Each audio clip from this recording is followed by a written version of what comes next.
convidado entrar, o convidado de hoje. Olá, boa noite. Olá, boa noite, tudo bem? Tudo bom? Bom, Tudo estamos jóia. começando a nossa live, né? Antes de apresentar o André, hoje a gente vai falar tratamento de dependência química sem internação. Será que é possível? Que tipos de tratamento existem? Como se trata a dependência química? Esse é um tema que envolve muito preconceito, tem muito estigma, e hoje a gente vai estar essa hora levando muito conteúdo, muito conceito e falando sobre o tratamento, né? O quanto é possível tratar a dependência química. E para esse tema, nosso convidado de hoje é o André Vasconcelos Bandeira.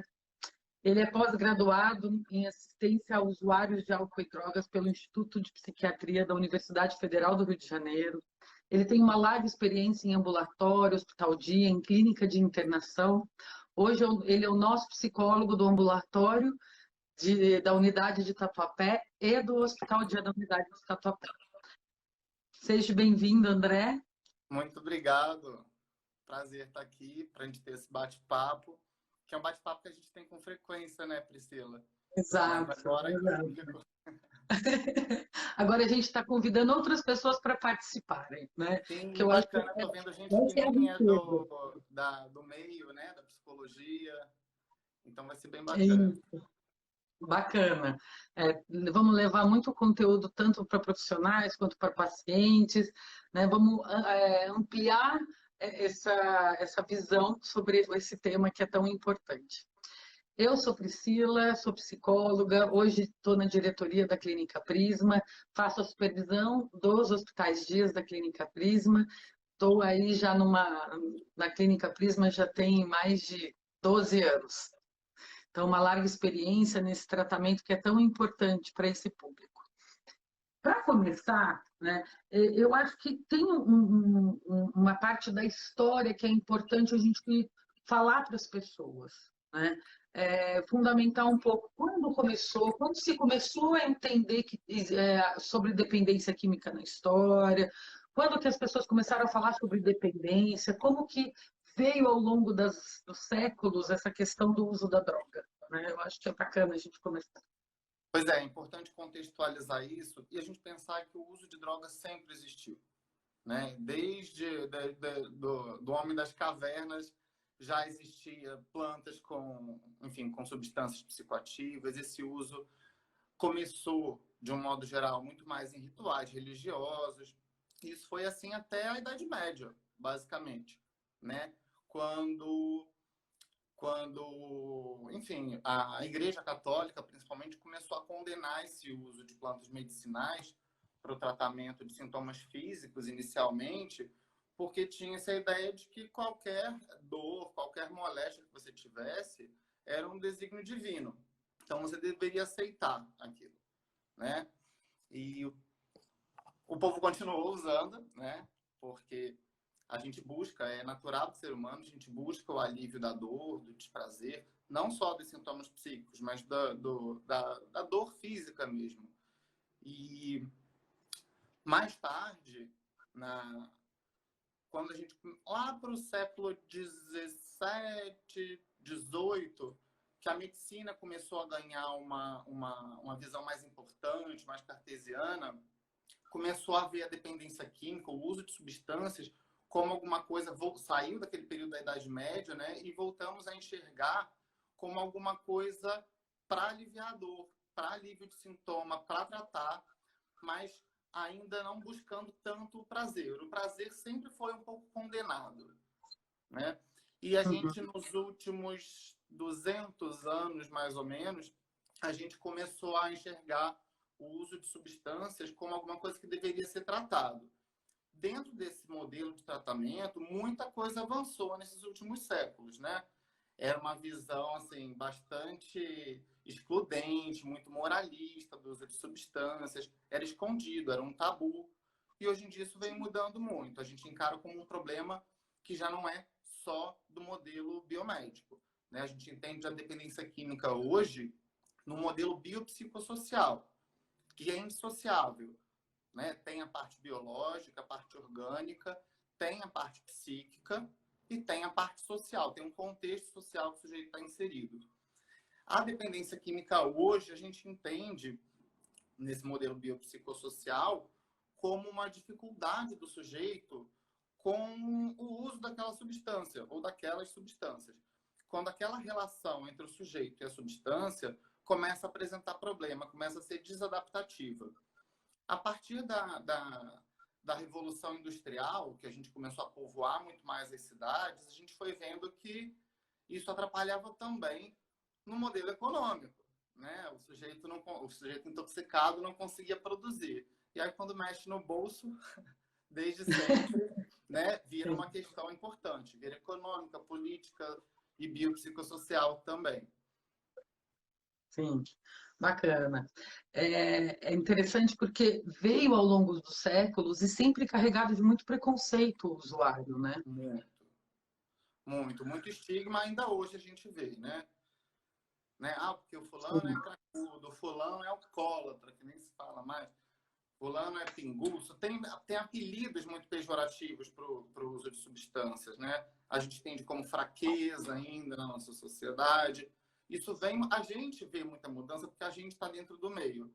Mas no popular, assim, a gente vê realmente muito estigma.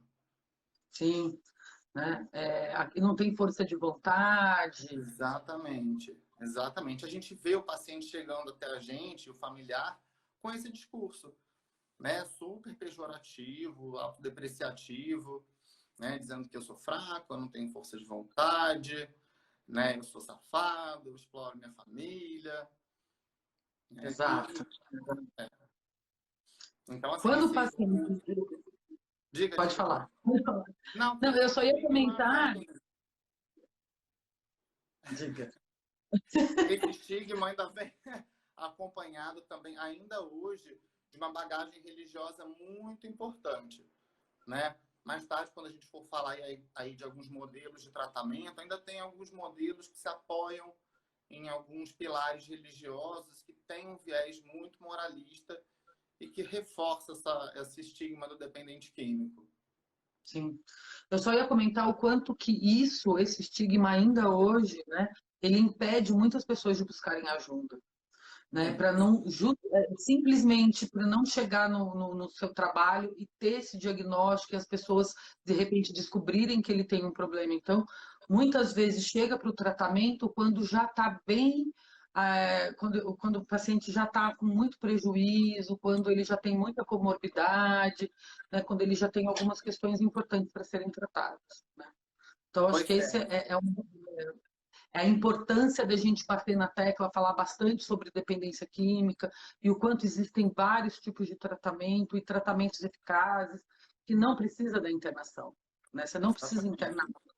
Esse estigma leva muitas vezes, como você falou, a um esgarçamento assim, do padrão de uso, que muitas vezes, infelizmente, o sujeito acaba tendo que ser internado, enfim, ser afastado do meio social dele, porque ele já perdeu o controle completamente.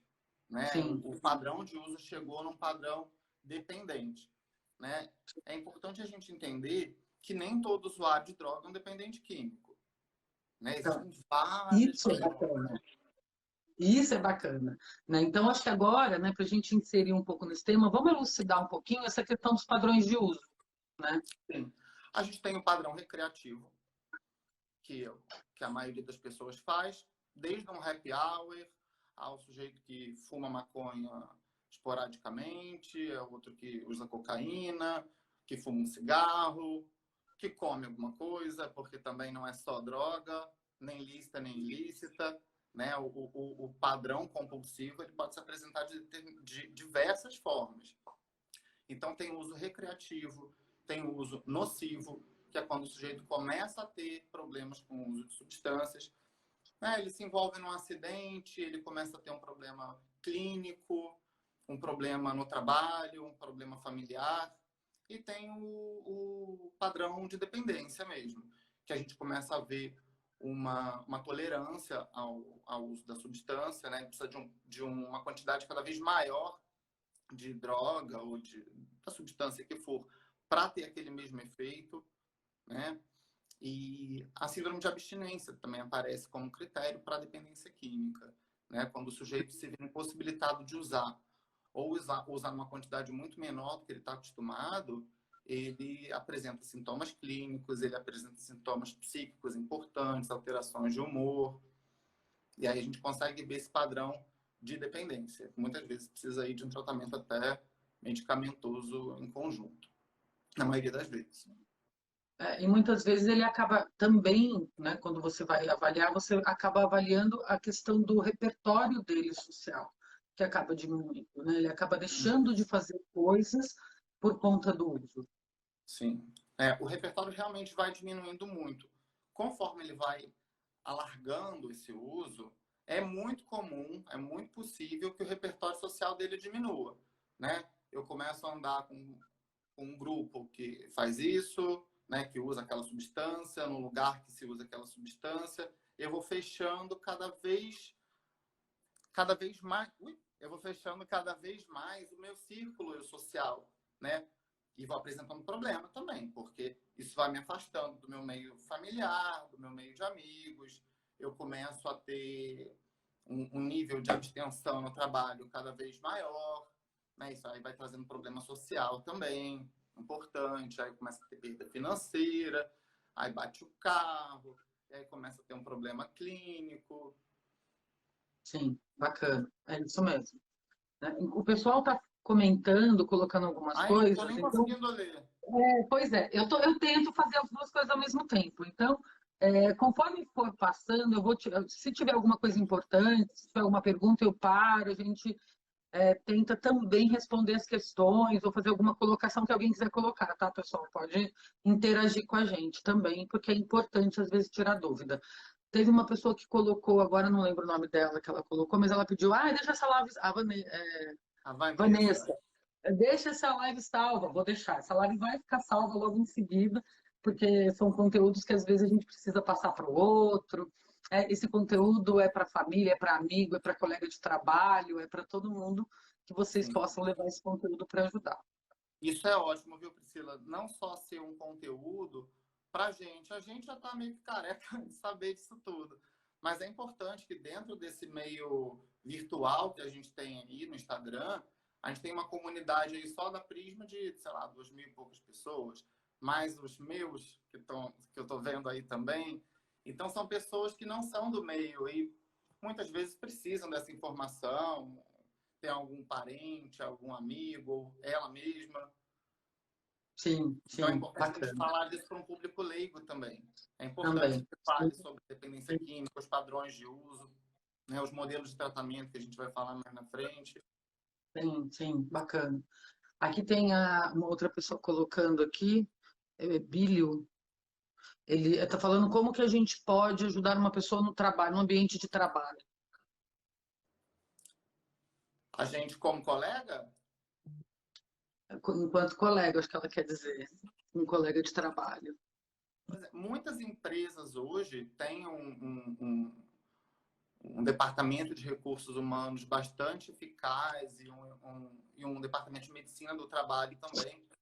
É importante que, de repente, esse departamento de recursos humanos ofereça ajuda de forma anônima, de forma respeitosa, né? Encaminhe para algumas clínicas. Na própria Prisma, a gente tem convênio com algumas empresas e essa comunicação é feita de forma bastante responsável, esse encaminhamento é acompanhado, né? É uma doença, a dependência química é uma doença reconhecida pela Organização Mundial de Saúde, né? E merece tratamento, como se fosse uma gastrite, como se fosse qualquer outra doença.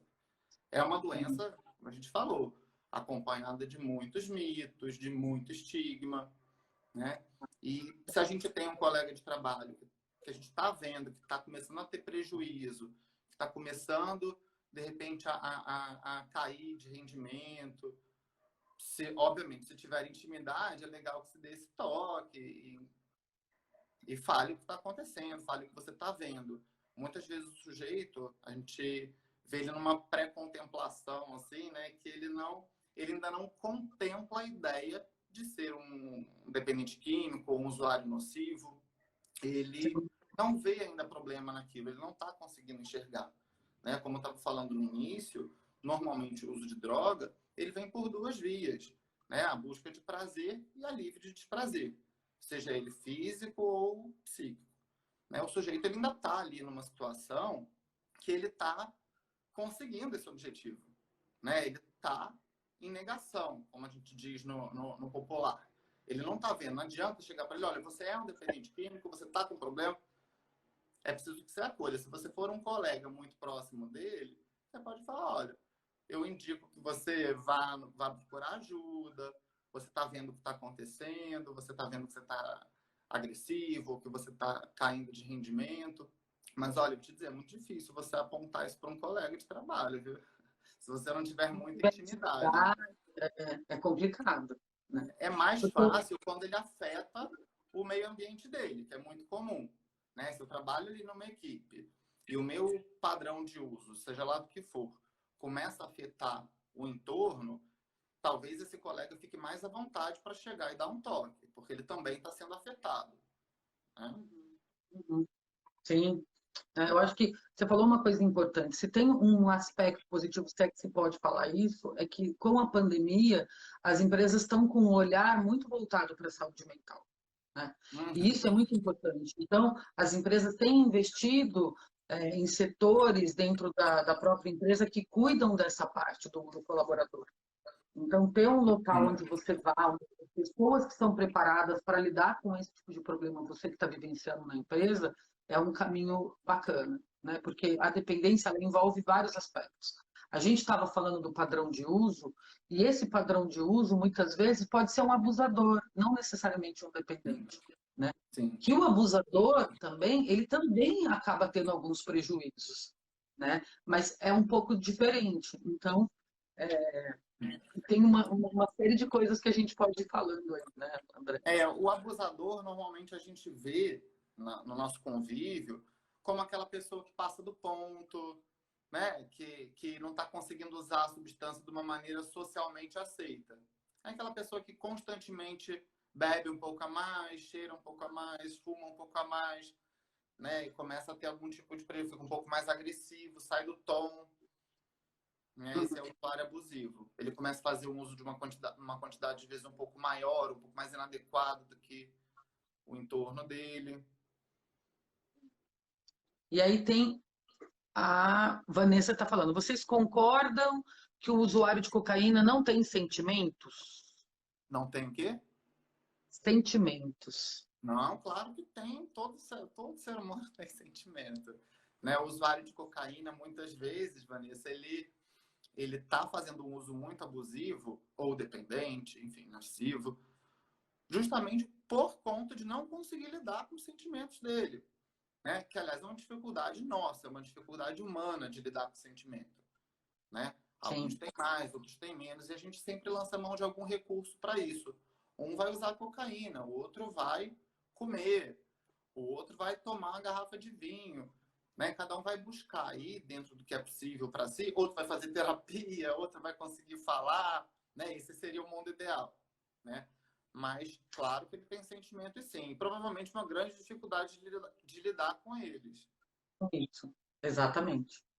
Né? Eu acho que é importante ressaltar, embora se fala muito disso, mas quais as drogas causam dependência? Como? Desculpa, não ouvi. Quais as drogas causam dependência? Qualquer droga pode causar dependência. Né? A gente está falando da dependência química, mas a gente também está falando da dependência psíquica, né? Da dependência social ali do contexto. Qualquer droga pode causar, qualquer substância pode causar dependência. Né? Existem pessoas dependentes de uma relação, de determinadas comidas, de cigarro, de café, de Coca-Cola, de cocaína, de jogo, de sexo, do que você imaginar. Dá para estabelecer um padrão de dependência com o que você quiser. Com tudo. Com tudo. Tudo. Claro, a gente sabe que algumas substâncias químicas têm um poder aditivo um pouco maior, justamente pela questão da tolerância e da síndrome de abstinência. Né? O álcool, os opiáceos, a cocaína, a nicotina, a cafeína. Tira a cafeína para você ver de alguém que toma café todo dia, o dia todo.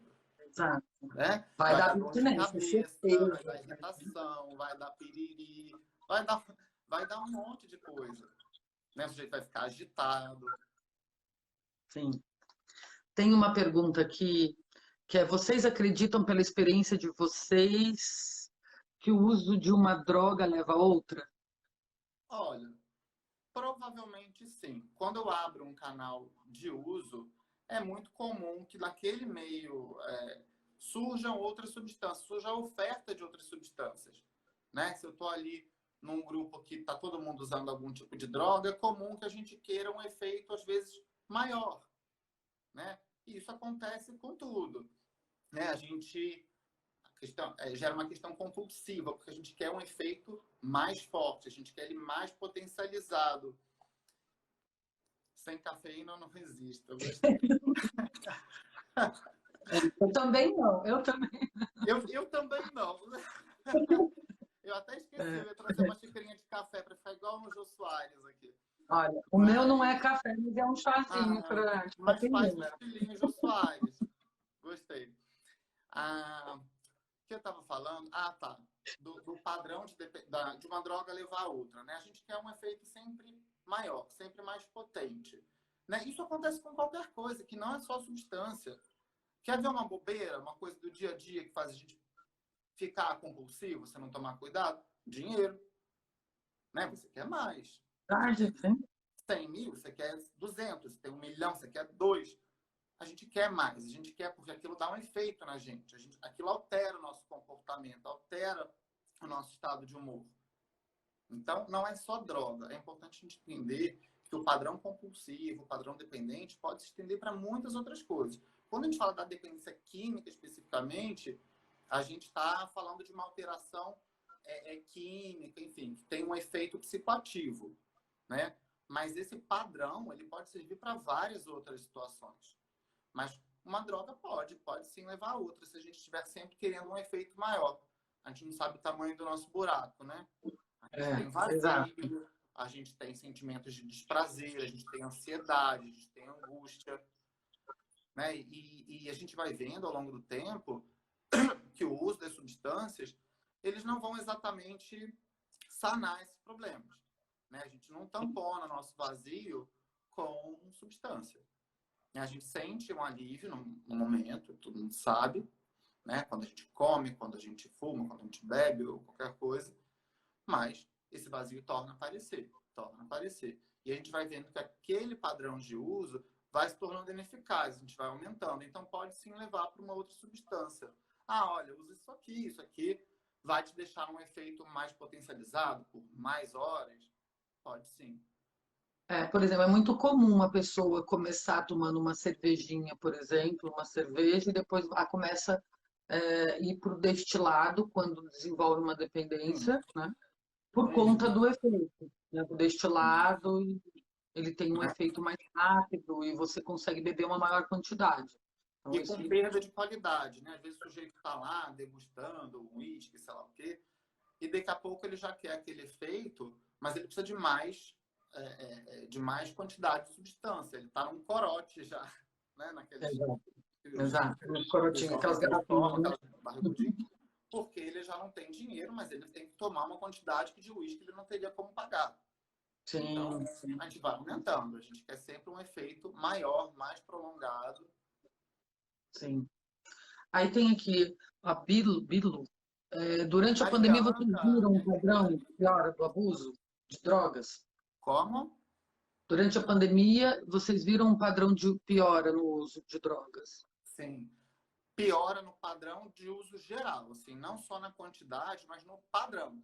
Né? O sujeito que às vezes usava a droga de uma maneira muito social, né? Que às vezes nem chegava a ser tão abusivo, às vezes ainda estava num padrão mais recreativo, muitos começaram a fazer um padrão de uso mais abusivo mesmo, mais nocivo, mesmo que ainda não dependente. O sujeito já começou muitas vezes a usar sozinho, né? Tem muita gente que está aí há 1 ano e pouco, já em casa, sozinha, trabalhando dia e noite no mesmo ambiente. Então, esse padrão de uso, né? Isso que eu estava falando do alívio da angústia, do desprazer, esse desprazer ficou cada vez maior. Então, vai precisar de mais coisa, mais coisa. Para dar uma aliviada, né? Exatamente. O meio social também que a gente vive dissipa um pouco isso. As relações dissipam isso. A gente conversa, a gente fala, a gente ouve, a gente pensa, a gente elabora. E isso morreu um pouco. Sim, bacana. Bom, existem pessoas também compulsivas por exercícios, né? Não é o nosso foco de hoje, mas também a compulsão também por exercícios, por academia, por treinos, né? Isso também existe. Porque elas É, também alteram o nosso comportamento, né? Elas sim, liberam um funcionamento orgânico ali que altera, que a gente fica um raio, assim, né? Você sai para correr, corre uma hora, você volta alegre, você volta cantando. Quantas vezes a gente não entra no carro saindo da academia e volta cantando? A gente vai xingando e volta cantando, né? verdade. Pode Sim, existir um padrão compulsivo, sim, óbvio, no padrão de exercício físico, mas ele também pode ser um baita de um aliado no tratamento da dependência química. exatamente. É verdade. Sim. Bom, é, depois eu vou lendo, senão a gente vai ficar lendo. Vamos andar aqui porque a gente tem conteúdo, tem muito conteúdo aqui para a gente falar. A dependência química também, ela traz alguns transtornos, né? Algumas comorbidades que acompanham o processo da dependência. Eu acho importante a gente falar sobre isso. Sim. Ela traz algumas comorbidades, né? Ela promove o aparecimento aí, o adoecimento psíquico de uma maneira geral, mas muitas vezes é o contrário também. Né? Muitas vezes o sujeito tem um adoecimento psíquico já pré-existente e a dependência química acaba se instalando aí, né? Ela vem seguindo essa escadinha no padrão de uso, mas ela se instala muitas vezes para dar conta de um adoecimento que o sujeito nem sabia que tinha, né? Aquela angústia que ele sentir. Às vezes o cara tem um transtorno ansioso importante e ele está se medicando, né? Aliás, foi bom tocar nisso porque é importante a gente ver, em muitos casos, a dependência química como um sintoma, né? Um sintoma resultante de alguma outra questão do sujeito, né? Um transtorno de humor, um transtorno ansioso. Agora, o padrão, a intensificação do uso, o prolongamento do uso, também pode sim gerar alguns transtornos, né? Dependendo do tipo de substância que se usa também. Pode gerar comorbidades psíquicas e clínicas, né? Psíquica é o sujeito que pode fazer uma variação de humor muito grande, né? Ele pode desenvolver problemas clínicos, não só com as drogas, mas o sujeito que come compulsivamente desenvolve diabetes, desenvolve pressão alta, obesidade. Então, assim, a relação entre uso de substância, abuso de substância, seja dependente ou não, seja droga lícita, ilícita, sempre pode advir de um adoecimento psíquico ou gerar um adoecimento psíquico, né? Essas comorbidades que Sim, a gente chama, que são doenças associadas. Com sim. toda E aí é certeza e muito importante. possivelmente, viu? Não é raro. Na maioria dos casos tem comorbidade prévia ou pós. Ou pós, né? Sim. E é importante cuidar. Bom, é o que eu sempre falo, né? Em todos para paciente, de uma forma geral. É importante sempre ter uma avaliação técnica, né? De um psicólogo, de um psiquiatra, consultar um profissional que entenda, que possa te auxiliar, a você entender. Hoje em dia a gente tem uma questão que é consultar o Dr. Google. Tudo o que você quer, você vai lá no Dr. Google e ele te responde. Isso é muito legal por um lado, porque você tem muitas informações, mas por um outro você muitas vezes acaba deixando de procurar um profissional, de ouvir um profissional da área que é especialista no assunto que possa te ajudar a entender, né? Sim, o Google, além de muita informação errada, a gente lê o que a gente quer, né? Se eu tô numa fase pré-contemplativa, eu vou buscar uma informação ali, provavelmente inverídica ou errônea, que comprove a minha teoria de que eu não tenho problema nenhum, que eu posso continuar bebendo, fazendo o que eu quiser. E que Uhum, uhum. não tem nada, que é exagero do outro. Exato, né? Exato. Então é bacana isso. É, vamos falar um pouquinho sobre os tipos de tratamento que existem para dependência. Olha, existem vários, né? Existe desde a ajuda mútua, alcoólicos anônimos, narcóticos anônimos, dependentes de amor e sexo, esses grupos de mútua ajuda. né? Eles não são um tratamento clínico exatamente, mas são um tratamento coadjuvante que podem ajudar muito, caso o paciente se identifique, né? Tem as internações psiquiátricas, que a gente já conhece há muito tempo, que normalmente precisam acontecer se houver aí um padrão de uso muito, dependente com uma síndrome de abstinência, às vezes, que coloque o paciente em risco, né? Isso é importante ser observado, né? O sujeito que para de beber, o sujeito que interrompe o uso de benzodiazepínico, o uso abusivo de benzodiazepínico, ele corre um risco clínico, então ele precisa ser monitorado, né? Sim, Ou o sim. sujeito que, obviamente, está se colocando em risco, ou a terceiros, um risco mais aumentado, ou com alguma comorbidade mais exacerbada, ele talvez precise de uma internação fechada. Sim. Tem comunidades terapêuticas também, que é bastante controverso, né? Enfim, não é a minha opinião que vai entrar aqui, mas tem um modelo, às vezes, muito pautado ainda no modelo religioso, e com seus prós e contras. Tem o hospital dia, né? Quando o sujeito consegue, ainda tem uma rede de suporte, ele ainda está no mesmo dependente, né? Quando ele já se encontra num padrão de uso dependente, ele consegue ainda dar conta de voltar, de estar em casa, de ter um mínimo de convívio familiar, social, né? Às vezes essa internação precisa ser num hospital clínico, dependendo do tipo de substância, do padrão de uso, das complicações clínicas que o paciente tenha. Então, tem um tratamento ambulatorial, que muitas vezes dá conta bonitinho do recado, quando o paciente já saiu dessa fase pré-contemplativa, quando ele já está mesmo ambivalente. O tratamento ambulatorial dá conta, né? São vários tipos de tratamento. Eu acho que é importante a gente ter em mente que não existe um modelo certo, um modelo errado. Existe um modelo que cabe ou que não cabe para aquela situação, E né? às vezes a integração de vários tratamentos, né? Sim. Muitas vezes, como estratégia, em algum momento pontual, eu vou precisar de uma internação psiquiátrica, né, para desintoxicar daquele, mas por uma questão breve, né? Quando eu falo de internação psiquiátrica, muitas vezes é breve. Depois eu vou para um outro tratamento. O hospital dia é um recurso muito bacana, Pois é, né? hoje muitas internações para o dependente químico em clínicas psiquiátricas estão sendo curtas, né? 15, 20 dias, só o período para desintoxicar e sair do período mais crítico de abstinência, né? Que deixa ele mais em risco. E o ideal é que esse tratamento ele possa ser gradual, assim, né? Ele saiu ali do convívio, que não tinha mais como estar ali, muitas vezes. Daí ele vai para um hospital dia, que ele continua num tratamento intensivo, mas ele volta, ele convive com a sociedade, com a comunidade dele, com a família, né? É quase que uma ressocialização, né? O sujeito Sim, que já sim. está no hospital dia, a gente sabe, ele já está ali, de alguma forma, reorganizando a vida dele, ele já tá participando da vida dele de alguma forma. Às vezes ele ainda não está conseguindo trabalhar, né? Porque ele está ali passando o dia em tratamento, mas ele já consegue estar em casa, ele consegue dormir, ele consegue muitas vezes ir e voltar sozinho, né? Sim. E É depois só ali tem o para quem ambulatorial. Só para quem, um parênteses, para quem não conhece o que é o hospital dia, né? O hospital dia é um tratamento intensivo onde o paciente ele passa de segunda a sexta, das 9 às 5 em tratamento. Ele passa o dia em tratamento, mas a ideia é não tirar do convívio social e familiar. A ideia é ele fazer um tratamento podendo estar nesse convívio da sociedade, da família, porque ele vai se experimentando, ele vai entrando em contato com sentimentos, ele vai aprendendo a lidar com sentimentos, com a questão social, com o convívio familiar, com o papel dele na família, né? E com a própria Uhum. ambivalência da dependência química. Pois Porque é. enquanto. Pode falar.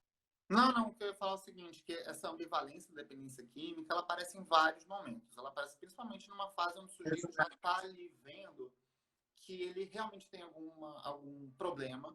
Ele, às vezes, ele não consegue identificar muito bem como funciona o problema dele. Mas ele já entendeu que muitos dos prejuízos dele estão ocorrendo em função de um uso problemático, vamos dizer assim, de substância. Os bons tratamentos, eu sempre falo isso, os bons tratamentos, seja desde o ambulatorial à internação fechada ou clínica, tem que contar com a família, com a rede de apoio desse cara. Senão, não vai funcionar. Eu sou categórico com relação a isso. Não vai funcionar, né? É verdade. Eu vou até queimar a largada aqui, falar um pouquinho da codependência. Né? Legal, Se a legal. gente Acho que é não importante. tratar, não é que a gente vai tratar da família, muitas vezes a família não consegue entrar em tratamento, mas se a gente não acolhe essa família, não vai ter tratamento para o paciente, a família vai sabotar o tratamento do paciente. Né? O codependente é o marido, a mulher, a mãe, o filho, é alguém que está ali como um cuidador, vamos dizer assim, 24 horas. Eu existo praticamente para salvar aquela pessoa. Eu existo para dar conta da doença e das consequências desse adoecimento do cara. Né? Então, assim, eu passo a vida em função disso. Eu me anulo. Eu também adoeci. Né? Muitas vezes, com codependência ou não, a família está adoecida. Né? De algum modo. Quando a gente está falando de um uso mais problemático, a família está adoecida também. Talvez. Né? Então, é importante que todos esses modelos de tratamento incluam a família, avaliem esse funcionamento, esse sistema familiar, tragam para perto. Porque não adianta você estar ali e falar para aquele marido ou para aquela esposa codependente que ela é doente, que está acontecendo isso, que ela está sabotando o tratamento, vai acabar o tratamento. Muitas vezes aquela pessoa vai conseguir, de modo muito inconsciente, claro, articular uma situação e encerrar o tratamento. Né? É preciso que se acolha, que se entenda, traga para perto da gente, para a gente poder fazer um bom encaminhamento. Para essa pessoa também se tratar. Né? Muitas vezes, essa pessoa, além de sabotar o tratamento, às vezes ela nem sabota, nem consegue sabotar o tratamento, mas ela passa a ser o doente da família, ela ocupa essa posição. Né? Desnecessariamente, não precisava dessa dinâmica. Sim, é verdade. Da Muito família. importante isso. É muito importante falar, né, do papel da família, porque muitas vezes a família fala, ele que é o dependente químico, ele que é o problemático, é ele que precisa de ajuda. Né? Não é bem assim que funciona. Quando a gente Não. fala de dependência, né, a gente está falando do sistema, é o sistema familiar que está doente. Né? A Sim, gente que está precisa mudar adoecido. isso. Né? E a Prisma, ela tem, né, tanto a parte no ambulatório, que tem o grupo multifamiliar, mas dentro do hospital dia tem o grupo multifamiliar, onde a gente também vai ajudando esse familiar a entender o papel dele, entender o que ele está fazendo, entender essa codependência para ele podendo mudar e entender e se autoconhecer.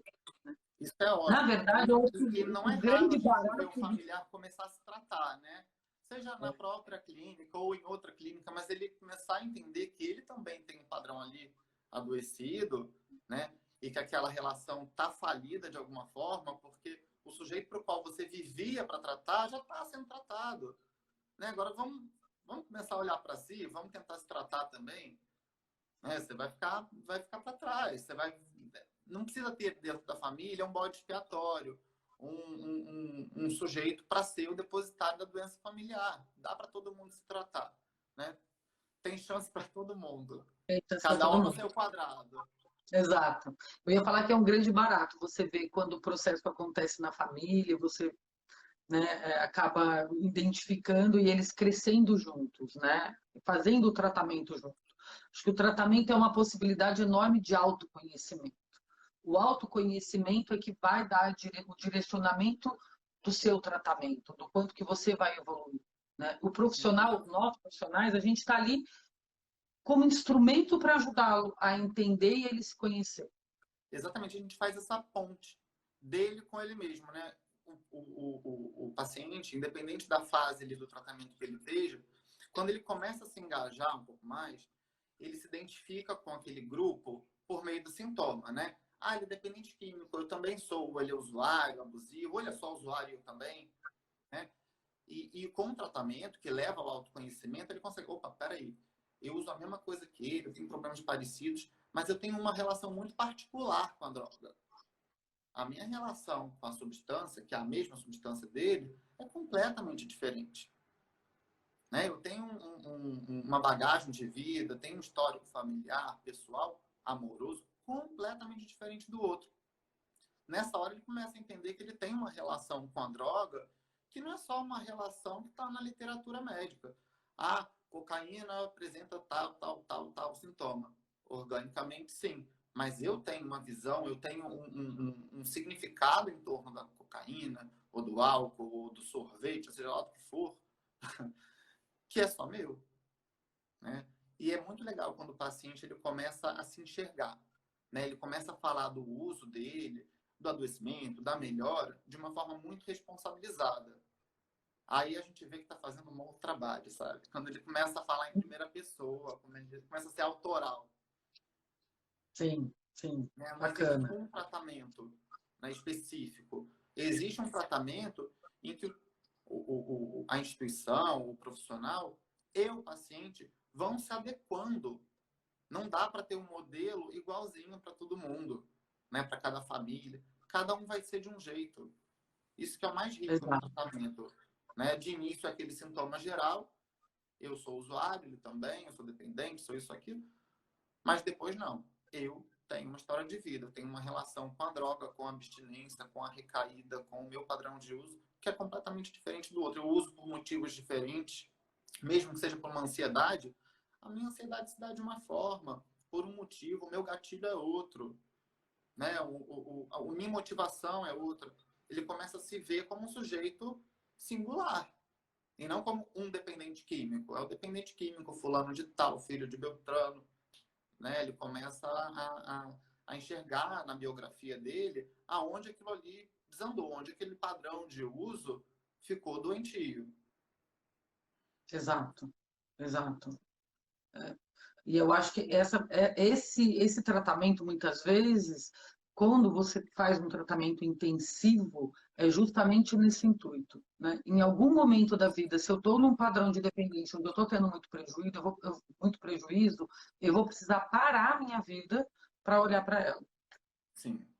Ou seja, ou às Qualquer. vezes a minha vida não está parada, né? E eu preciso E eu retomar não tô isso. vendo. E eu não estou Todo mundo vendo. parou e eu não vi, né? Exato. Aliás, você me lembrou uma coisa curiosa, que o dependente químico, ele acaba ou o usuário abusivo, seja lá o que for, ele acaba vendo o mundo e o ritmo do mundo de uma maneira muito particular, né? Ah, não tem problema nenhum. Quando ele vê, a vida dele está parada. Quando ele começa a olhar para o estrago que foi feito, e aliás é um dos motivos muito recorrentes de recaída, né? Quando o sujeito para de usar, ele olha e fala: que caos que está a minha vida, o que foi acontecer, né? Eu estou me separando, eu não tenho mais um centavo no bolso, Estou eu estou todo endividado. arrebentado, estou endividado, e aí ele começa a ver que está um caos. Muitas vezes ele não aguenta. E aí é normal, isso que eu ia falar também, é normal que haja uma recaída, ou algumas recaídas ao longo do processo de tratamento, né? Porque ele vai ter que lidar, e para ele é muito novo lidar com a dor. Exato. E Com tem a uma dor coisa in que é natura, importante, vamos dizer assim. in natura. E outra, quando o sujeito ele é internado, né? Ele está protegido. Quando ele sai de uma internação e ele vai para um tratamento de hospital dia, onde ele vai experienciando a vida dele acontecendo e o tratamento em paralelo, essa ambivalência que a gente falou, ela vai estar presente o tempo Sim, todo.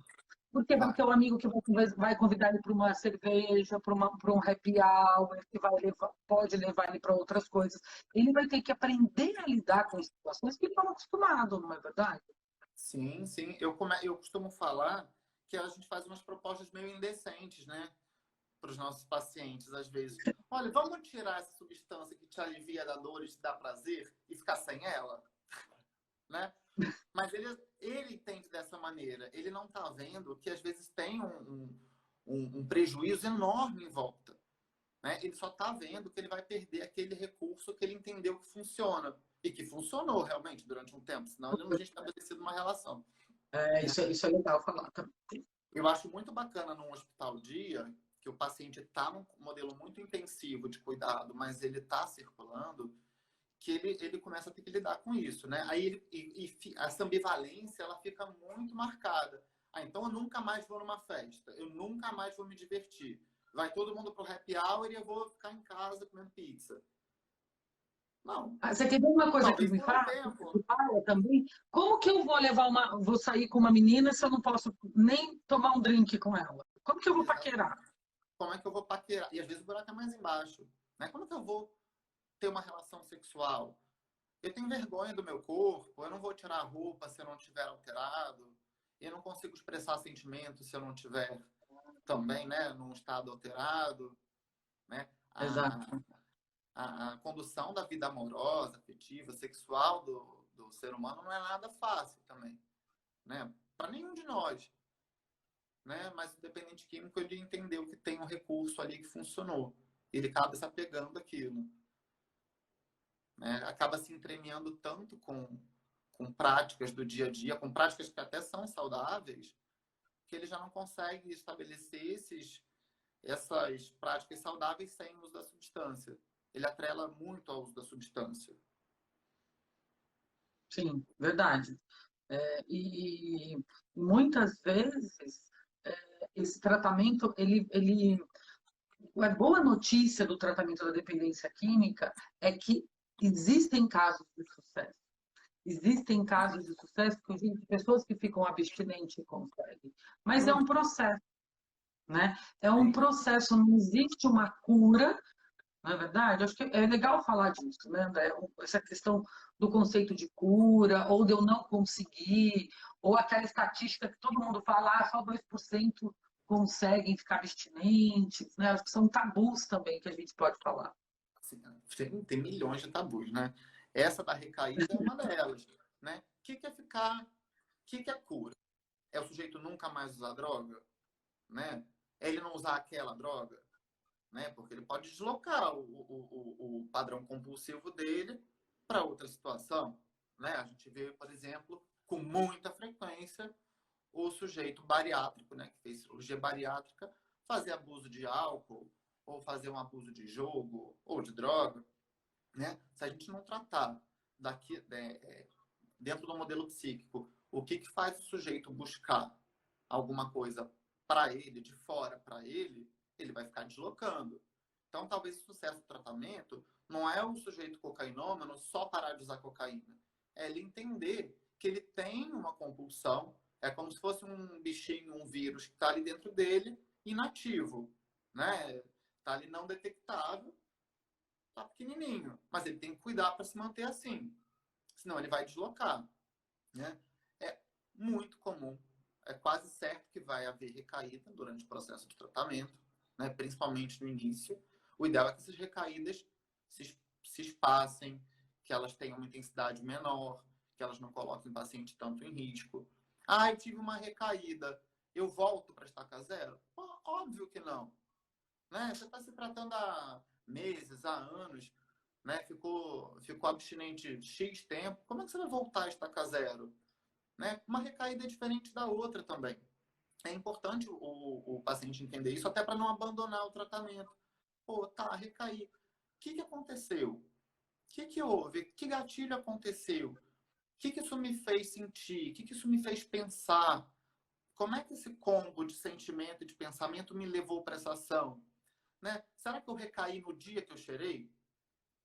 Será que eu não recaí antes? A recaída é um processo, né? Aquilo que eu estava falando do tempo do dependente químico, ele está acostumado com tudo assim, pá, pá, pá, né? Do rápido. Quando eu vi, eu estava no morro cheirando. Não, calma. Você botou a roupa, você pegou um Uber, você subiu o morro, você comprou sua droga, você voltou, você usou.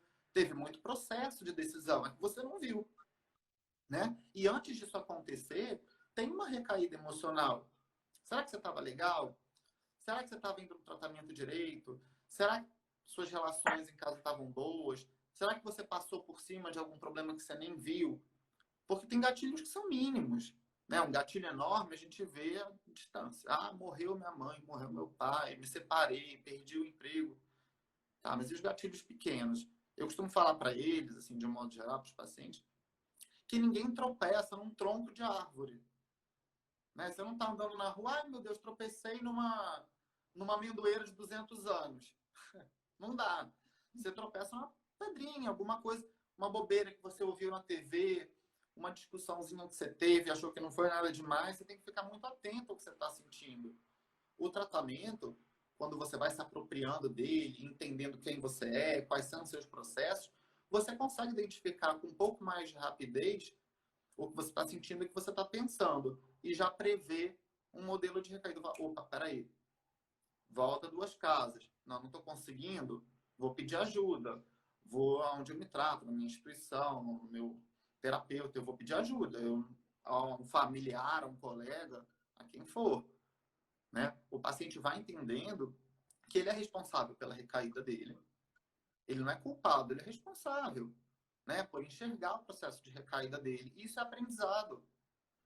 Né? Ele tem que se educar sobre a dependência química, ele tem que se conhecer. Né? Esse é o processo, esse é o tratamento que eu entendo como saudável. Não é só abstinência. A abstinência é desejável. Mas se isso não acontecer, não significa insucesso. De jeito nenhum. Né? Se ele recair 10 vezes, que ele volte 10 vezes para o tratamento e que ele reveja aquilo 10 vezes, 1 milhão de vezes, mas que ele não pare de se ver. Agora, tem uma questão importante que é, quando a gente fala de recaída, eu entendo porque ele está num processo de abstinência há um tempo.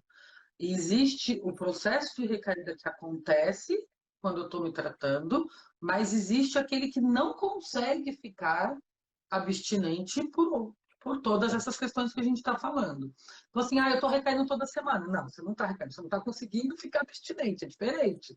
Entendeu? Porque você tem muito isso. Eu não estou conseguindo, eu fiquei 1 semana. Não, 1 semana a gente não conta. A gente conta abstinência da abstinência a partir de 3 meses.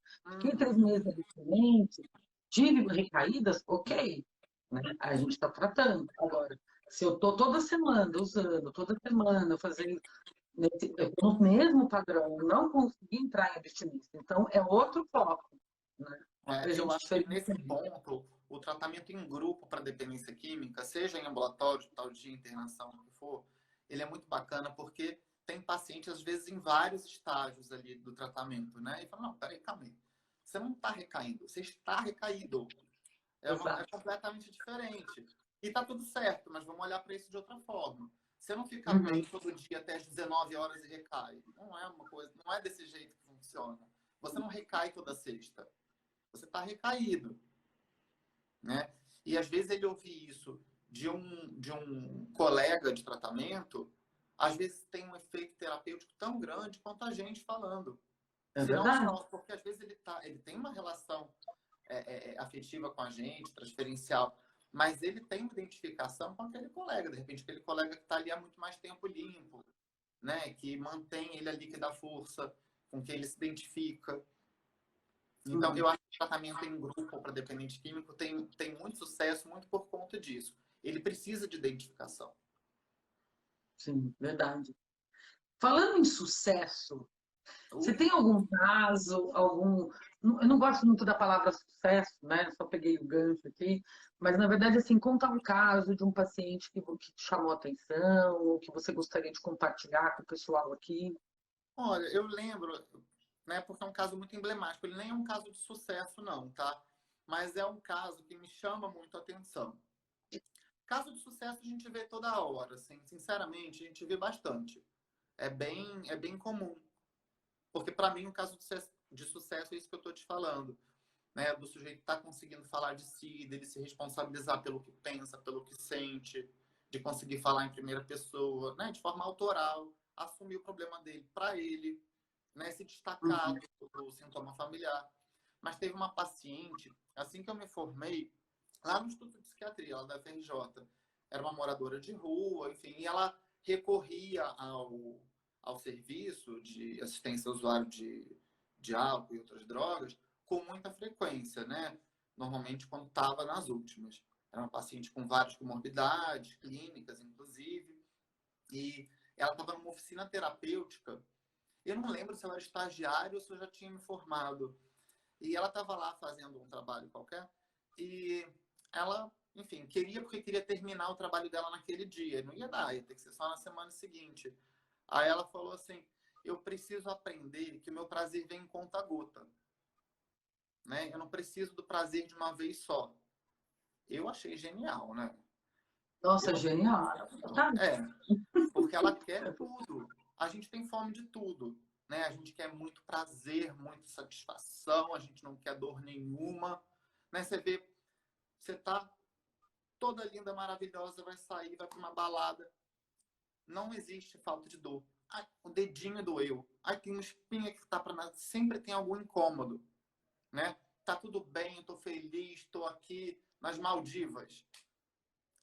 Mas tem um incômodo. A gente não vive sem um incômodo. A gente busca isso, mas a gente não vive sem, né? E a gente busca dar conta desse incômodo numa totalidade que é irreal. Não existe nenhum caminhão de droga, de comida, de sexo, de jogo, de nada que vá dar conta, né? A gente tem vazio, a gente tem incômodo, a gente tem sintoma e a gente precisa lidar com eles. Então, para mim, um caso de sucesso é quando a pessoa se apropria disso e fala, não, eu tenho um vazio, eu tenho um problema e eu consigo conviver com isso. Eu sofro, eu dou conta, eu peço ajuda. Quando eu não dou conta, tudo bem também, mas eu sei me proteger, eu sei me conhecer, eu me valorizo. Isso, para mim, é o sucesso de um tratamento. E se ficar abstinente, melhor ainda. Verdade. Porque é o desejável, né? É o desejável. É igual aquela história de ser feliz para sempre. Se não for para sempre, foi enquanto durou. Tá bom. Bom, eu ficaria assim mais uma hora falando, porque eu acho que é um tema que tem muita coisa, né, para falar. Mas você tem alguma coisa, André, que você gostaria de falar, de reforçar? Se alguém quiser perguntar alguma coisa também, aproveita antes da gente finalizar. Uma coisa que eu gostaria de falar, que, enfim, se alguém aí tomou para si próprio ou enxergou um pouco do que a gente conversou aqui hoje em algum conhecido, em algum familiar, né, fica atento, procura um serviço especializado, né, um serviço sério, né, tem tratamento, dá para viver melhor, né? Não precisa focar desde o início. Ai, meu Deus, eu tenho que ficar abstinente. Calma. Vamos primeiro entender o que está acontecendo. Vamos falar do seu sofrimento. Se ainda não dá para falar de ficar sem droga, vamos falar de outras coisas. Mas vamos falar. O que não dá é para não falar, né? A gente bota droga, bebida, comida, seja lá o que for, para dentro. Mas vamos tentar botar para fora. Vamos botar isso em palavra. Porque não está dando mais conta, né? Vamos buscar ajuda. Vamos, no mínimo, falar, para tentar elaborar. Eu acho que é o mais importante. É o começo de um tratamento. E não tenha medo de buscar ajuda, de marcar uma terapia, de conversar com um psicólogo, ou marcar com um psiquiatra, né? Muitas vezes os profissionais eles só vão ajudar a pensar junto. Sim. Né? De Uma coisas ajuda que dificilmente pode ser ruim, né? Dificilmente pode servir para o mal. Uma ajuda bem intencionada, uma ajuda especializada, dificilmente vai fazer mal. Mesmo que não atinja o objetivo inicial, que, aliás, a gente tem que alinhar a expectativa com o paciente também, né? Você não sai de uma Cracolândia e está trabalhando num banco na semana seguinte.